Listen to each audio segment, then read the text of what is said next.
Ademais de dar a coñecer Lugo entre os lucenses, o programa Quilómetro Cero ten como finalidade incentivar a economía da provincia. Neste senso, o balance está a ser positivo. Os principais beneficiados son os autónomos que valoran esta iniciativa da Deputación, sobre todo en momentos de crise.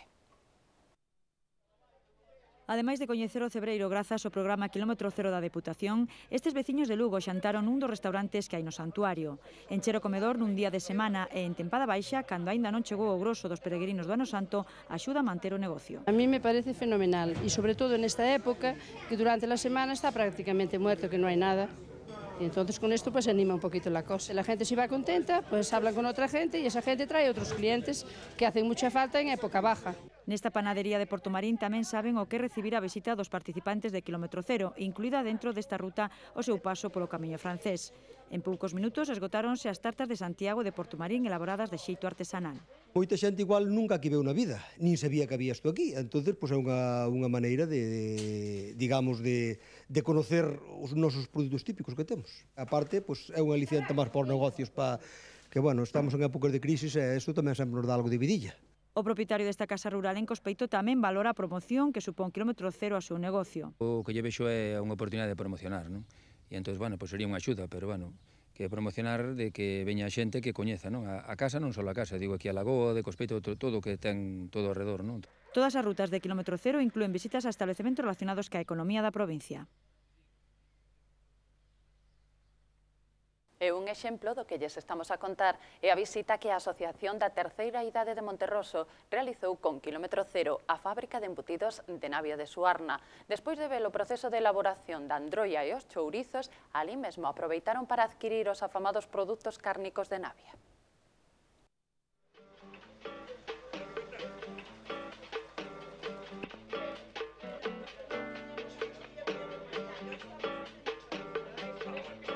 Lo vi el otro día por la televisión y estuve mirando dónde era, cogí la dirección, cogí todo. Y hoy vine de excursión aquí, que me gustó mucho, mucho, mucho.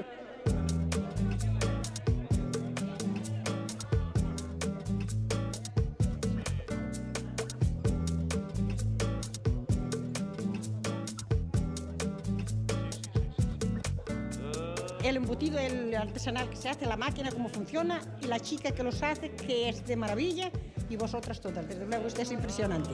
Me encanta. Y el sabor que tiene, porque lo comimos hoy. Comimos el butelo, ¿no? ¿No cuentas tú cómo sabe el paladar? Riquísimo, riquísimo. Muy bien, muy bien. Es que está fenomenal.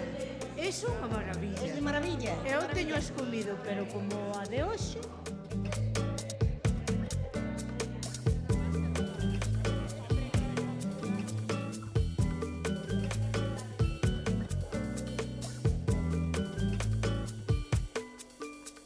Todo lo que hay, bueno, el secadero lo veo muy bien, tal como está, subiendo el humo para arriba, sacando todo bien. Esto está de maravilla. Los tocinos, a mí me llevan los ojos, los tocinos. Más que los lacones y bueno, jamones no hay, pero más que los lacones. A mí lo que me encantan es ver los tocinos, lo bien curadito que se cura aquí.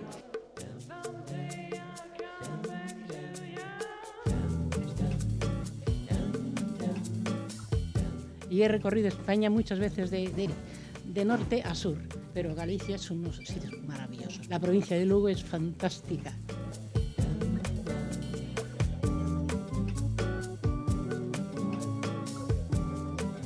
En Castroverde coñecen ben o valor patrimonial dos muíños. Un grupo de veciños dispostos a manter vivas estas construcións constituíron unha asociación de muiñeiros que, co apoio das administracións, están a traballar na rehabilitación dos máis de medio cento de muiños de auga que hai no municipio. A iniciativa contribúe, ademais, á educación medioambiental dos rapaces do concello. Hai 5 anos, a Asociación de Muiñeiros Santa Lucía decidiu iniciar o proceso de recuperación dos muiños espallados polo municipio de Castroverde. Ata o momento conseguiron rehabilitar 9 das 60 construcións coa axuda de fondos Agader e a implicación dos seus propietarios.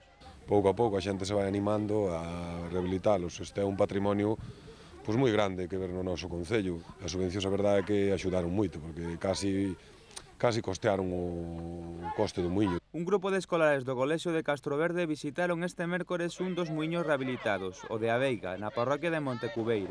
O seu propietario é o único da zona que segue co oficio que herdou dos seus levanceiros. Que nada, que non queda naide. Estou eu porque me leva dame gusto estar con estas cousas e por non perder a tradición, pero... Os rapaces tiveron ocasión de coñecer todo o proceso da moenda e mesmo descubrir o uso da auga como fonte de enerxía sostible. O grano entra pola moxega, pasa pola aquella, que é o que move, para que entre o grano nas pedras. Entón empeza a moer, vai salindo, pasa á peneira, e na peneira separa a fariña do salvado. Explicacións do muiñeiro espertaron a curiosidade dos nenos, aínda que algúns coñecían ben o seu labor. Como se moe, como funcionan as cousas, cantos tipos de fariña hai.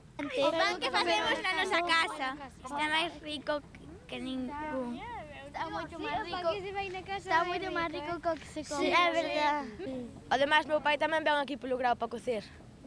É meu pai. O Concello de Castroverde pretende crear unha ruta de senderismo que percorra os 9 muiños ata agora rehabilitados.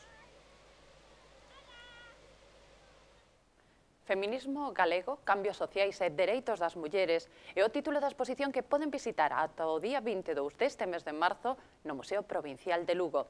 Deixámoslles coas imaxes desta mostra. Grazas por nos acompañar. Voltamos a vindeira semana.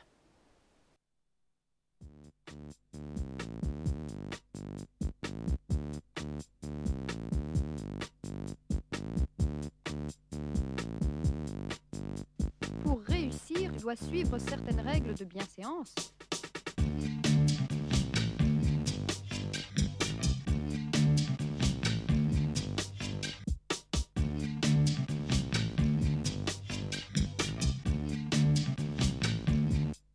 Mais pourquoi ?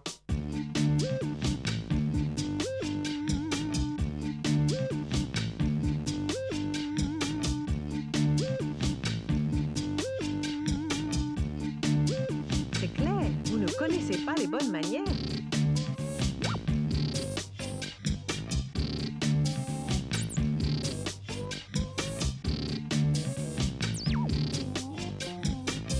Quelle s'en gêne, vraiment, quelle personne grossière.